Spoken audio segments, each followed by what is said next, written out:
আসসালামু আলাইকুম, সবাই কেমন আছেন? আলহামদুলিল্লাহ, আপনাদের দোয়া আমরাও ভালো আছি। আমরা আজকে দেখাবো যে ব্যাটারি কীভাবে লাগাতে হয়।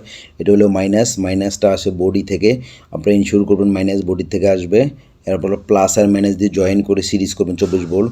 এরপরে প্লাস যেটা প্লাসটা আসবে মাস্টার সুইচ থেকে, এটা আপনি ইনশিওর করবেন ব্যাটারির তার কোনো মতো যেন উল্টাপাল্টা না হয়, তাহলে এই ক্ষেত্রে মেশিনে বড় ধরনের ক্ষতি হয়ে যেতে পারে। এবার আমরা দেখাবো যে হেল্প কীভাবে দিতে হয়। এই যে আমরা মাইনাস, এটা আমরা সেম ব্যাটারির আরেকটা মেশিনের ব্যাটারিতে আমরা মাইনাসকে মাইনাসে দিয়েছি, এই যে দেখেন মাইনাসে লাগিয়ে দিয়েছি। এরপরে জয়েন্ট তারা আমরা কোনো কানেকশন দিই নাই, এটা সিরিজ করে 24 ভোল্ট করছি। এবার আমরা প্লাসে দিছি, আমাদের 24 ভোল্ট হয়ে গেছে।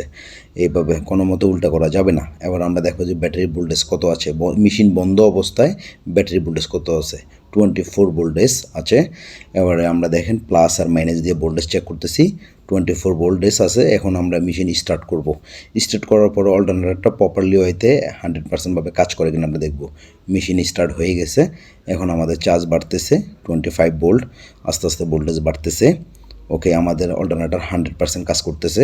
আমাদের অল্টারনেটর ওকে, ম্যাক্সিমাম ভোল্টেজ হবে 28 ভোল্ট। কোনোভাবেই মেশিনে ভোল্টেজ ওভার করা যাবে না। এই ক্ষেত্রে ভোল্টেজ ওভার হইলে মেশিনের অল্টারনেটর ইসিও কন্ট্রোলার পুড়ে যেতে পারে, বড় ধরনের ক্ষতি হতে পারে। সবাই লাইক কমেন্ট শেয়ার করে ফলো দিয়ে পাশে থাকুন।